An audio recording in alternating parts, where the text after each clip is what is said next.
Hello all, welcome back to Engineering Economy. Course, we are talking about the time value of money and we are learning about the cash flow diagrams and how to find the economical equivalent values for these cash flow diagrams. We will see the concept of economical equivalency in this lecture, and we will learn how to use factor tables. What are interest factors and how can we use those factors in calculating economical equivalency? So let's get started.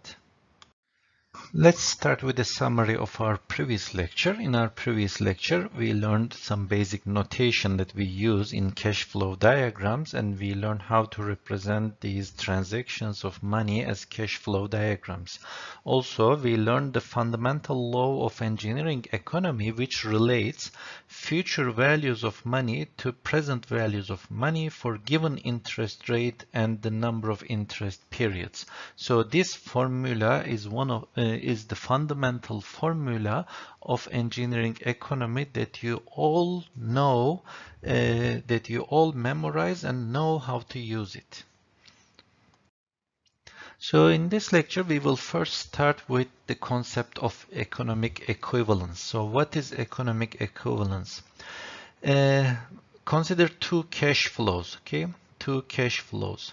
And these cash flows, although their timing, the transactions, the cash flow transactions appear at different times, they may have the same economic effect, and therefore we can trade them, one of them for another.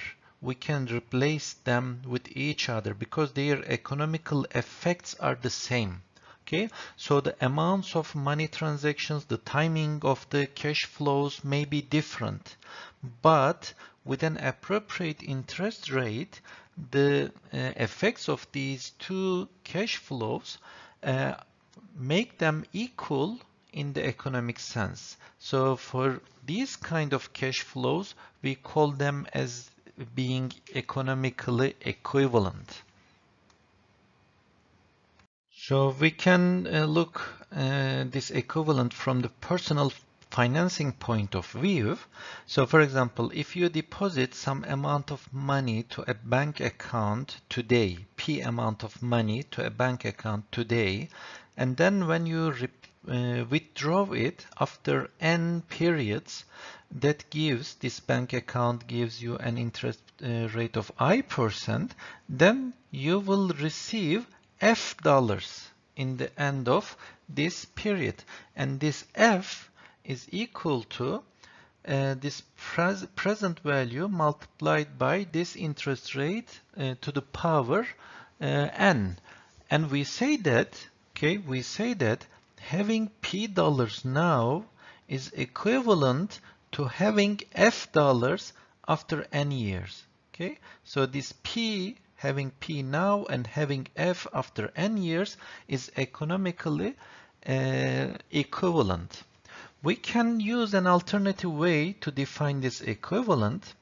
So if you have F dollars at the end of period N, this is equivalent to having P dollars now.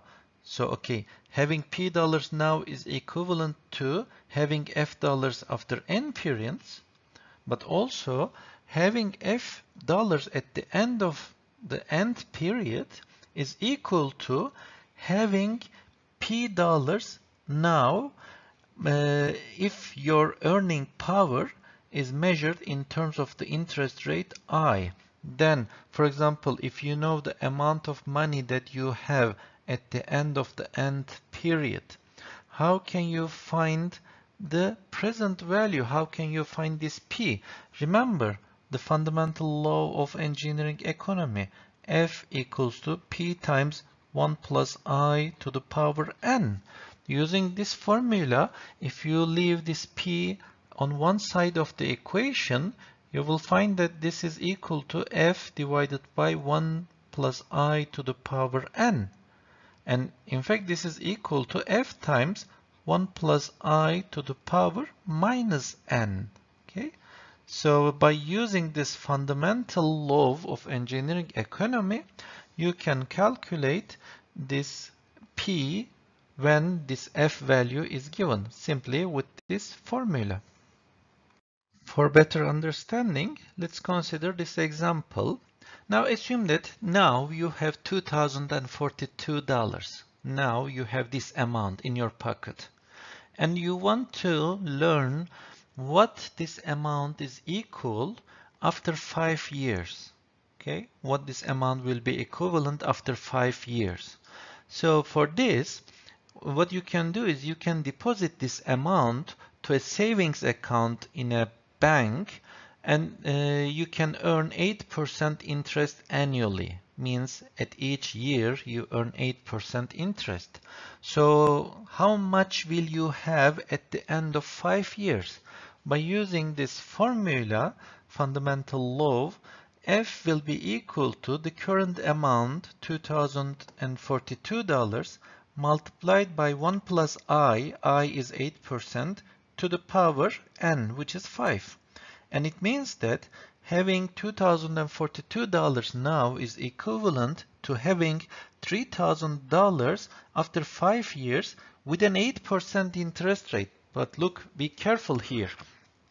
If the interest rate was not 8%, but if it is 10% or 3% different than 8%, then we cannot say that this $2,042 is equivalent to $3,000. Okay?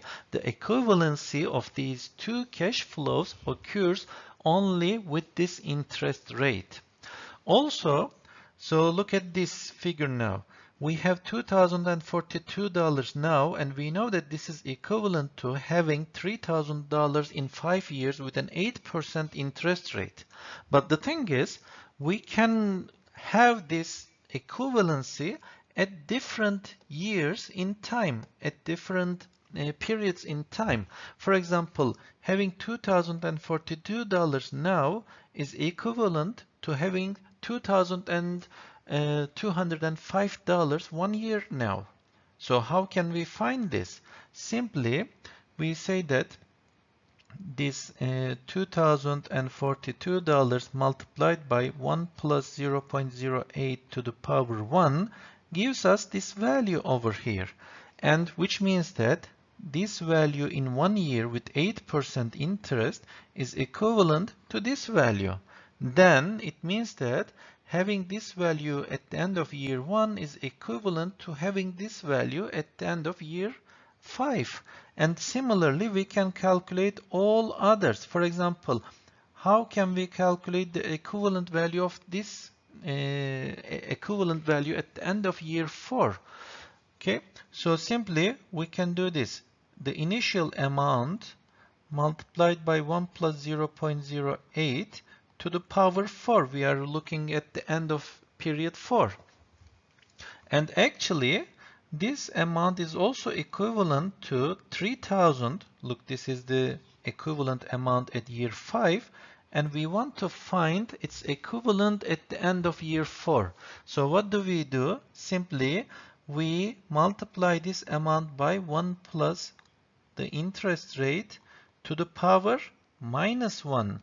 Remember, the present value is equivalent to the future value multiplied by 1 plus I to the negative n. Okay, so now when we are given with the value at year 5, and when you want to find its equivalent value at year 4, now this 4 becomes our present value, and 5, the amount at year 5, becomes our future value, and simply we plug in 3,000 in F here, and we plug in the values of I and N. For N we use 1, and we obtain this amount. And simply, basically, these two values are equivalent to each other. So you see, at different times on the time scale, we have different amounts of transactions, but with the given interest rate, these transactions have the same economical effect. And we say that if they have these same economical effects, we say that they are economically equivalent. Now let's consider another example. Actually, this is what I just showed you. We already know that this $2,042 is economically equivalent to $3,000 at the end of year 5 with an 8% interest rate. So if these two cash flows are equivalent, now at another point in time, will their effect be equivalent? So what we can do, let's consider time 3, the end of year 3. And let's see if they are economically equivalent. So what I'm going to do is, I'm going to find the future value of this present value after 3 years, and simply we will use this formula. The present value multiplied by 1 plus I to the power 3 to find the economical effect at the end of year 3. And we find this. Also, I'm going to calculate this value. We know we have $3,000 at the end of year 5, and I want to calculate its economical equivalent value at the end of year 3. So now this is the future value, and I want to find its present value. Okay, so as I explained it in our previous lecture, the present value does not necessarily mean time 0. Present value means an earlier period in time, and future value means a later period in the time axis. So what do? We simply multiply the future value with 1 plus interest rate to the power minus n. And what is n? So we are moving 1 period, 2 period back. So it will be negative n. And when you do this calculation, you will see its equivalent is this. So compare these two values. Okay. So we say that equivalent cash flows are equivalent at any common point in time, as long as we use the same interest rate. Okay. The same interest rate. If you change the interest rate, if you use a different interest rate, you will not find the same values. Equivalency, economical equivalency occurs only with the same interest rate. Okay, now we have this practice problem. It is time for you to test yourself. Assume that we are given with this cash flow over here, and we want to find it is equivalent cash flow as a single lump sum amount at the end of year 3. So what should be this V value so that these two cash flows are economically equivalent? So please pause the video at this point and try to solve it, and then look at the solution after that. Please pause it now.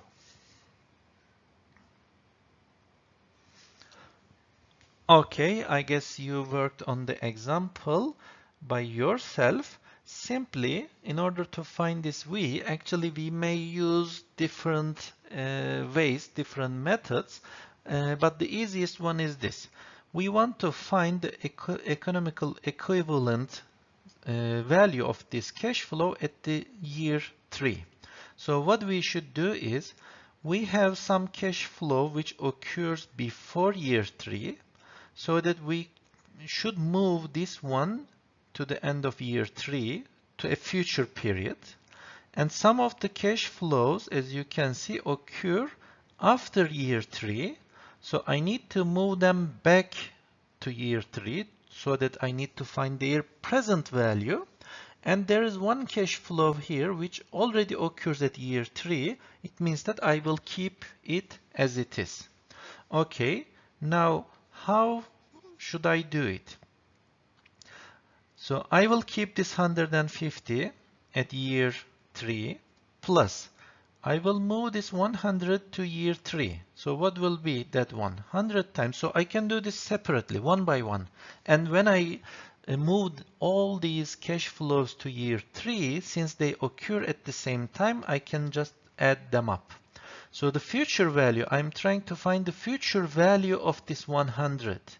And it means that I need to multiply this by the 1 plus the interest rate, and I'm moving it for 3 periods. How do I know that I'm moving it 3? But just count it. 1, 2, 3. Okay, so I'm moving it for 3 periods forward. And then this second one, $80, again to year 3. So I'm adding this 80, 1 plus 0.1 to the power 2. Now it is 2. Why? Just count. 1, 2 periods forward. Okay.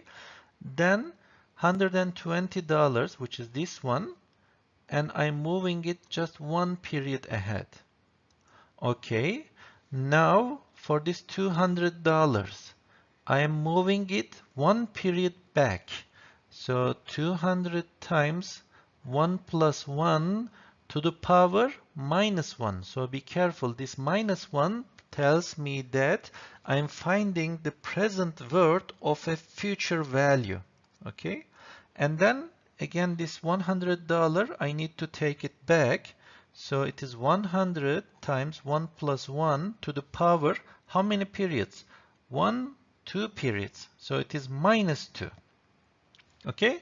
When you just add up all these values, do this calculation, you will find the V value.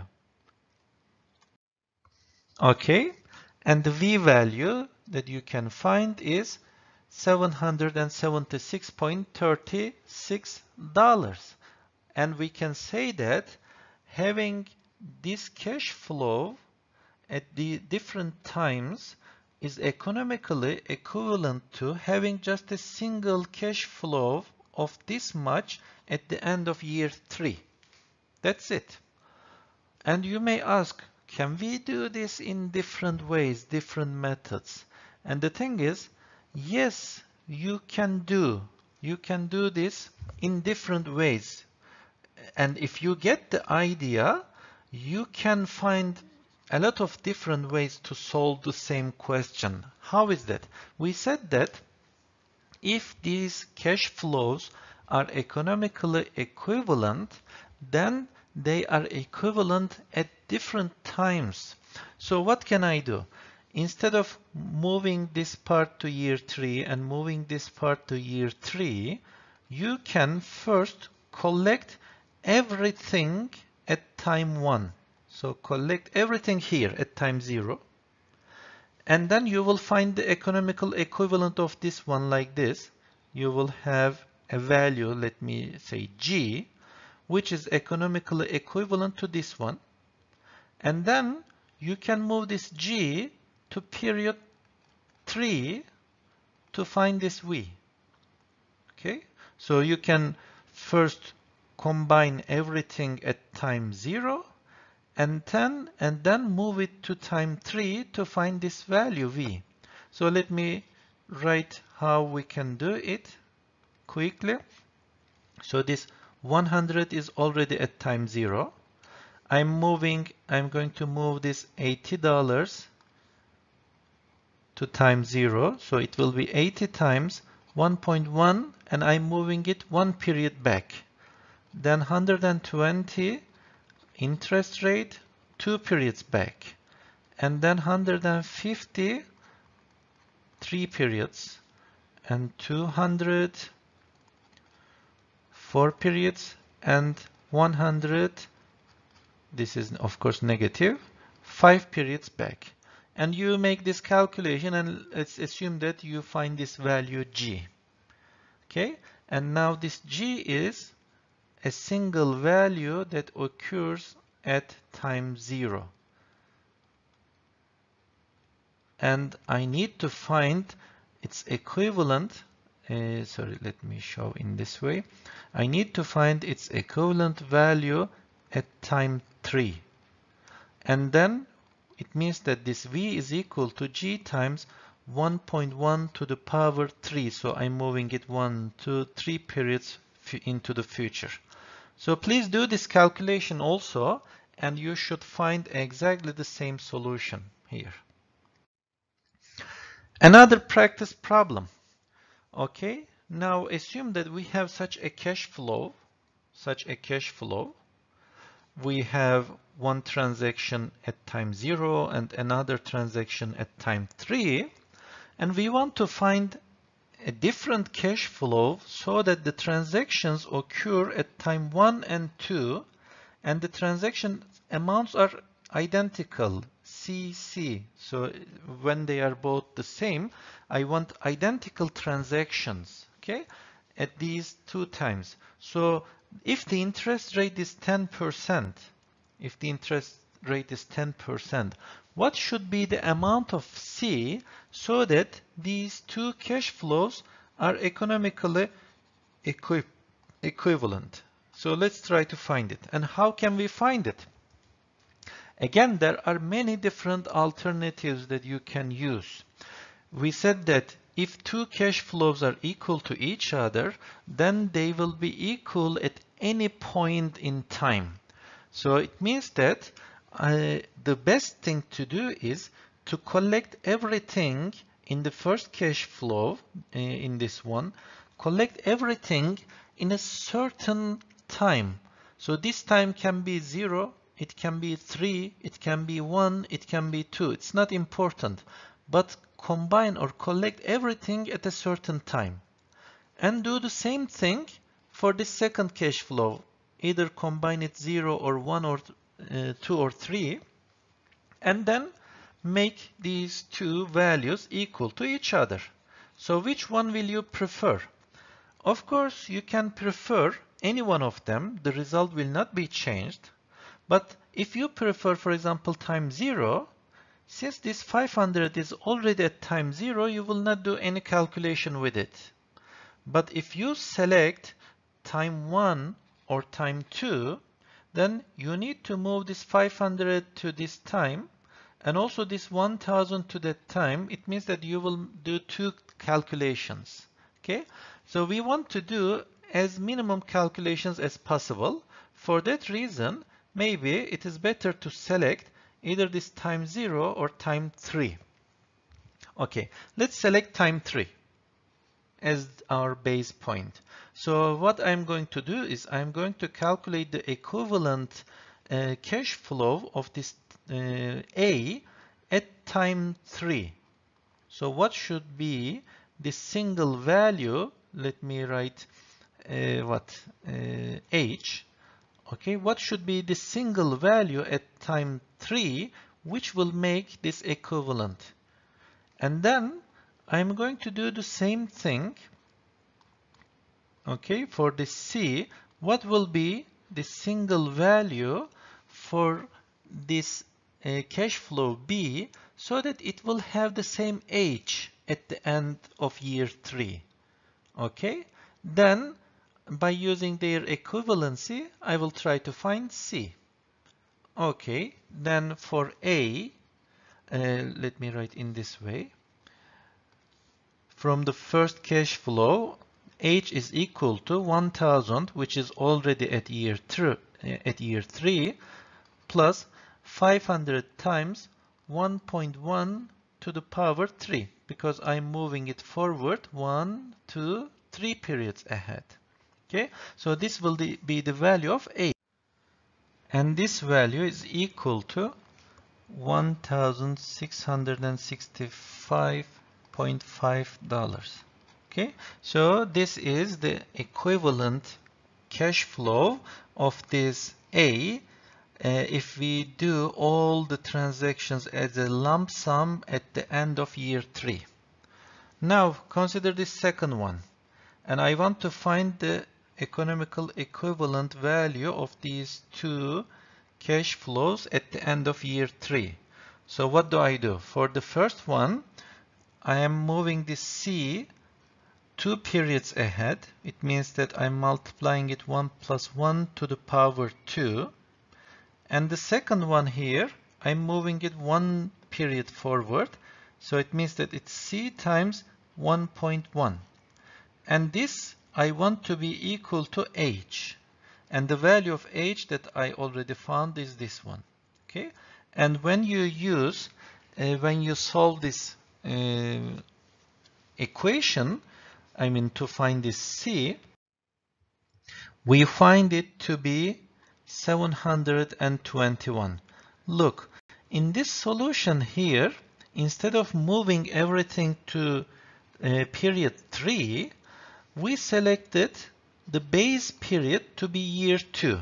So what I did is I moved this 500 to year 2 and 1000 to year 2, and then I moved this C to one period ahead, and this C is already at period 2. So from the first one, I calculate the amount at the end of year 2 to be this much. And from the second one, I calculated the amount at the end of year 2 to be 2.1 C. And when I make these two equal to each other, I can calculate C to be equal to 721. Okay? And as I told you, if you like, you can select year 1 as the base year. In that case, we will move this 501 period forward and 1000 2 periods backward. And then I will move this C 1 period backward and add it to this one, and then make them equal to each other, and I will find exactly the same C. Okay, the C value will be equal in all of these calculations. Okay, another problem. It says that there are two cash flows. Okay, this one and this one. And the thing is, we don't know the interest rate in this question, but we want these two cash flows to be equal. It says that at what interest rate you would be indifferent. So selecting A or B will be the same for you. So it means that these two cash flows should be equivalent, and find the interest rate that makes them equivalent to each other. And the idea is the same. Again, we need to select a base year, and for that base year we need to calculate, write the formula to calculate the economical equivalent cash flow at that base year, and then we will make them equal to each other. And again, you can select any one of the years as the base year. You can select 0, 1, 2, 3, okay? But in this selection, as I told you, try to select the base year so that the number of calculations that you need to do is the minimum. Okay? So for example, for this second one, if you select year 0 as the base year, then you need to move this one to the base year and this one separately, and you will do 3 calculations. But if you select, for example, year 3 as the base year, you will do this calculation and no need to make any calculation for the last one because it's already in year 3, and also this one is in year 3. There's no need to make any calculation, so you will just move this to year 3 and you will find value. Okay, so let's do for A. I want this to be equal to, let's say, a single value at year 3, and let's say this is h. So how do we calculate this h? H is equal to 1000 plus this 500, 1 plus I to the power 3. And we don't know this I, it is the question. And for this B, again, I want this B to be equal to a single value h, okay, and I want this to be equal to 502, which is already at year 3, and then this one will be moved 1 period forward, and this one should be moved 2 periods forward. Okay, so this is 1 period forward, this is 2 periods forward, and now I will make these two values equal to each other, and from this one I will calculate the value of I. Okay, you can do it by just using your calculator. And as you can see, for this option A, the future value will be equal to this one, and for this option B, the future value will be equal to this one. And when you do the calculation, you will see that the interest rate 8% makes these two cash flows equal to each other. If the interest rate is different than 8%, okay, then you will obtain these two cash flows will not be equal to each other. The cash flows will be equal to each other only when the interest rate is 8%. Okay, so we learned the fundamental formula, and we learned how to use this formula to find economical equivalency in cash flows. And remember, what was the formula?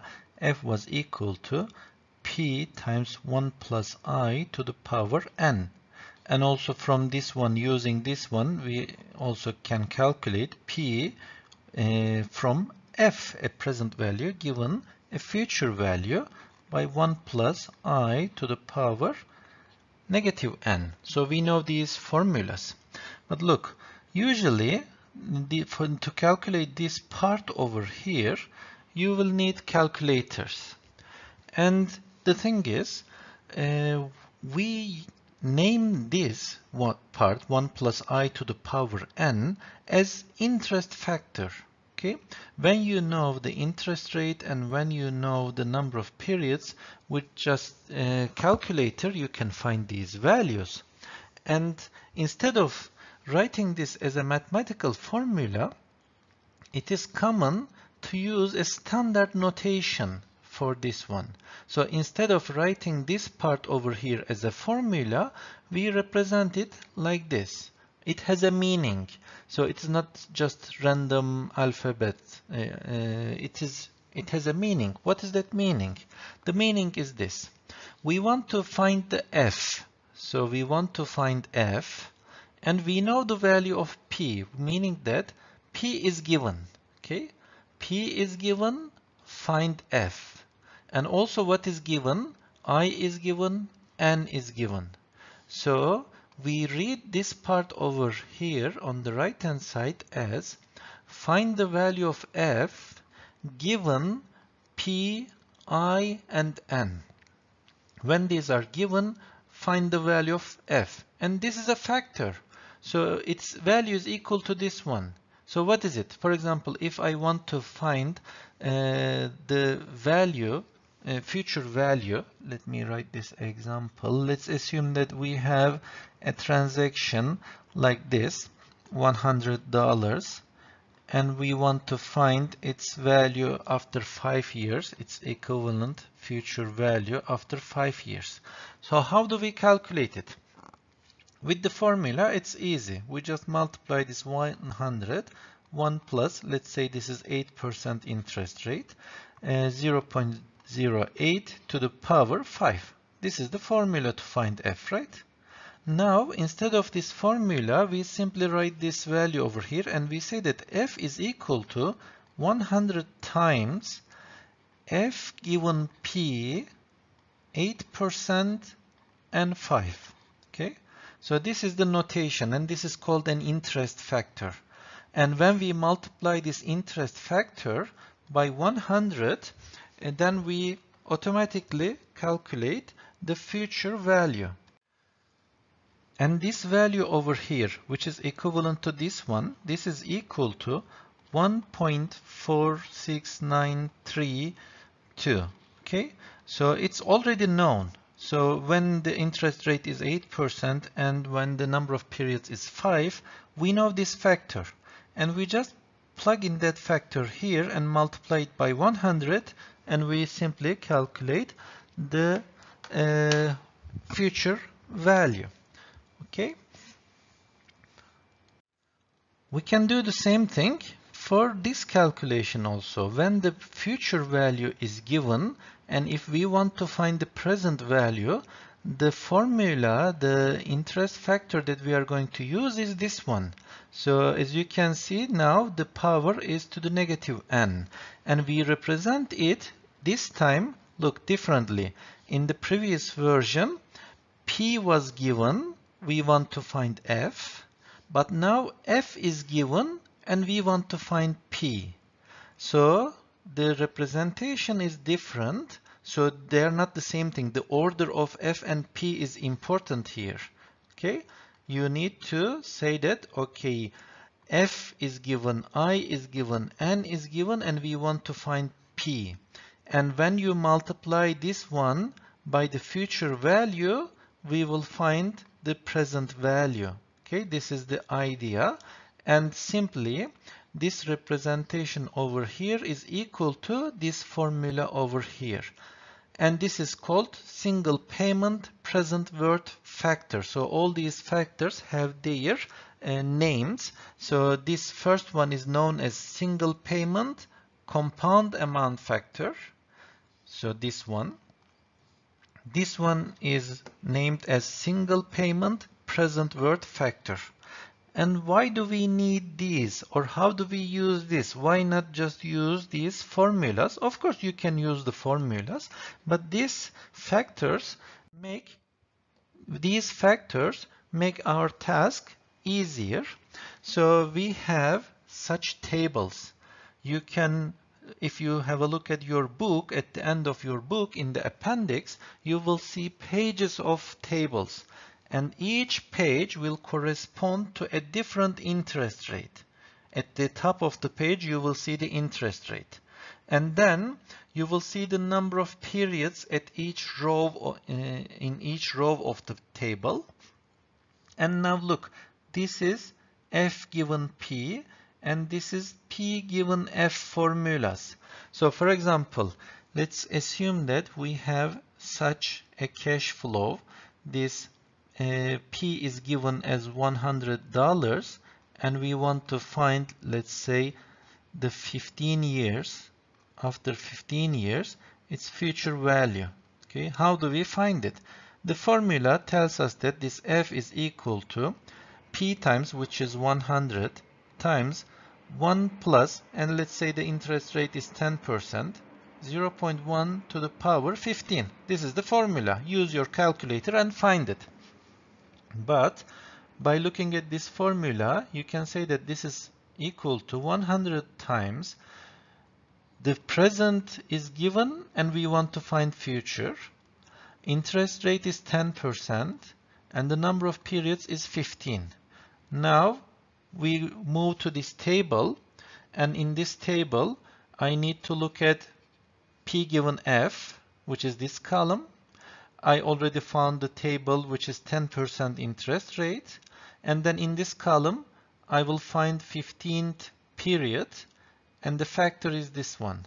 So simply I will put this 4.1772 here and multiply it by 100 to find the solution, and it will be exactly identical to this one.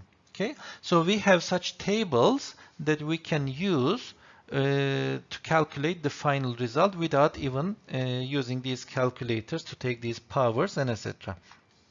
And as you can see in this table, we also have the column for F given P. If the future value is given and you want to find its present value, then you will use these factors. But also there are some other factors on these tables. We haven't learned these yet, but we will learn shortly what these other factors also mean. Okay, now let's consider this example. In this example, we are given the future value to be $20 and the present value to be $10, and n is equal to 5 years. So what does this mean? Assume that you have $10 now and you want to double this amount in 5 years. Okay, double the amount in 5 years. So what should be the value of interest rate? What should be the I, so that your money will be doubled in 5 years? So how can we find it? Simply write the fundamental formula. This future value will be equal to present value. By the way, there is a mistake in the question. Actually, these values are not, this is not 20, it is 40, and this value is 20. Okay, so write these values to here. 40 is equal to 20 times 1 plus I to the power 5, and we need to find I here. And how do we find this I? Simply divide this by 20, and then you will have 1 plus I to the power 5 will be equal to 2. Okay, then from here you need to find I, so take the root of both sides to, let's say, 5, and you will find that this I is equal to 2 to the power 1 over 5 minus 1, and it will be 14.87%. Okay, so the amount of interest rate that would double your money in 5 years from $20 to $40 will be 14.87. And the thing is, in all of these calculations in engineering economy, the Excel is a very powerful tool, and Excel includes many economical formulas inside it. You can write these formulas into the cells and calculate the future values, present values, interest rates, number of periods. You can do any calculations. So if you want to solve this example using Excel, you can simply write this formula. At a cell, you write the future value, and in another cell, you write the present value, and then you write the number of periods in another cell. And for this cell, we write the formula. And the formula simply will tell us that, so the formula is rate. So when you write this rate in a cell, you can get the help and how to use it. And as you can see, the first one here is the number of periods. The others represent the annual payment amount, the present value and future value. And as you can see, present and future values should have different size. This is the syntax. Okay, so you can just have a look at the help in Excel, and when you use this formula, it just gives you this value. And in this rate, you can, if you like, you can point to the cells of this future, present values and the number of periods, or you can simply write the values directly inside it, and you can get this solution over here. Another example here. And let's consider in this example that P is, present value is 6,000 and future value is 12,000. They are given. The interest rate is also given. And we want to find the number of periods that will make this present value equivalent to this future value with this given interest rate. Okay? And how do we find it? By just simply writing the formula. Okay, this 12,000, simply you can find this for any value. I mean, if this is a principal payment, and if you want to double that payment, it will be 2 times P. You can say, okay, this 2 times P in the future will be equal to original value. Or for this example, you can simply write 12,000 in future will be equal to 6,000 times 1 plus I, which is the interest rate 0.2, and we want to find the n.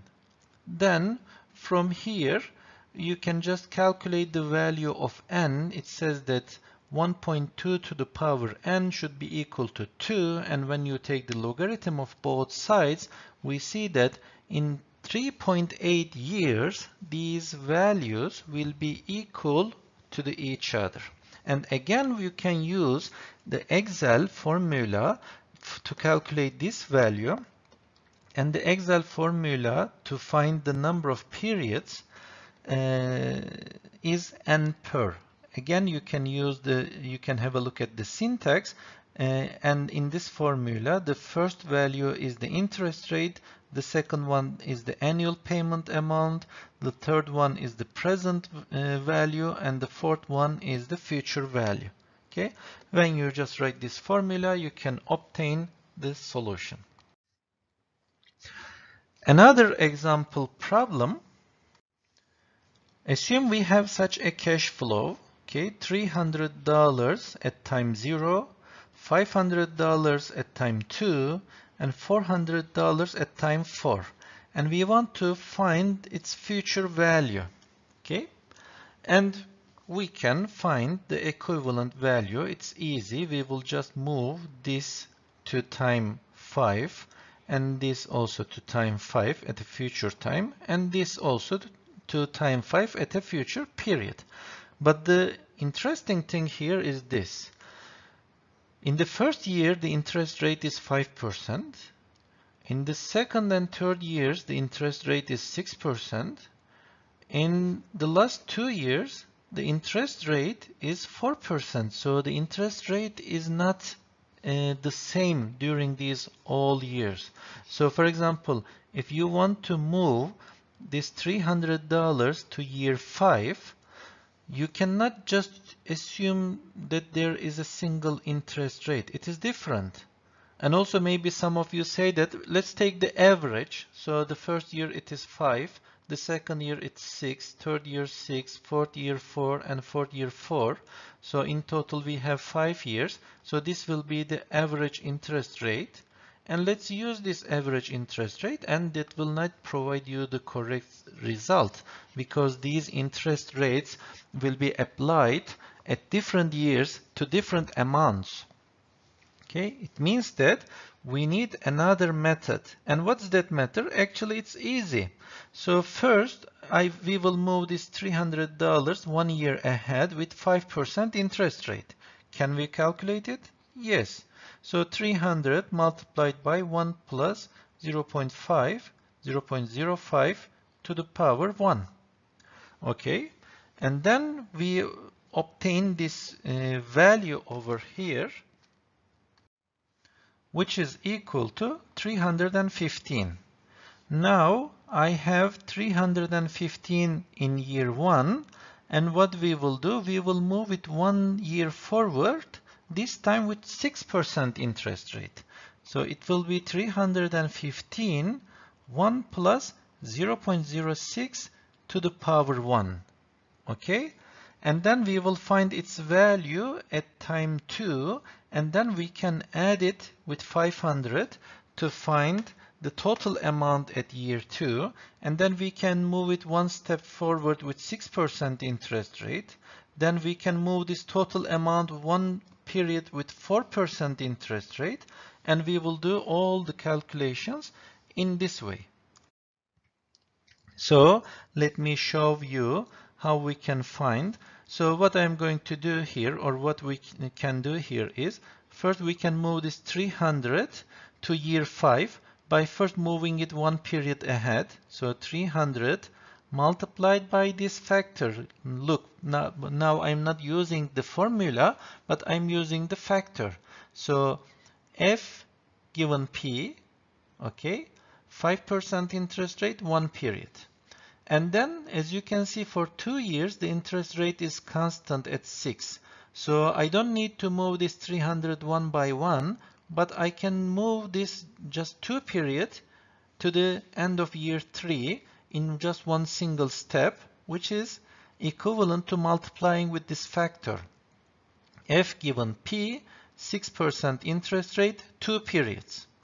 And then now, this amount I have at the end of year 3, and for the following 2 years, the interest rate is 4%. I will move it 2 steps forward again, and it will be F given P, 4% and 2 periods. And this will be the equivalent amount of $300 at the beginning of year, at the current year. It's equivalent at the end of year 5 with the given interest rates. Now, after calculating this for $300, I also need to do this for this $500 that is at the end of year 2. So how I will move it? First, I need to move it one step forward with 6% interest rate. So $500 F given P, 6% 1 period. And then from here I can move it directly to the end of year 5 because the interest rate is constant for the following 2 years. So it will be F given P, 4% interest rate, 2 periods. And this is the equivalent amount of this $500 in year 2. And then finally, this $400 at the end of year 4, I will move it one period forward with 4% interest rate. So it's equivalent to $400 multiplied by F given P with 4% interest rate and 1 period. And this is the equivalent amount of this $400 at the end of year 5. So in total, the equivalent future amount at the end of year 5 will be the summation of these 3 values, which will be equal to this one. So, okay, this will be the end of this lecture. In this lecture, we have seen how to do calculations, economical equivalency calculations using the formula, as well as we have learned how to use the factors.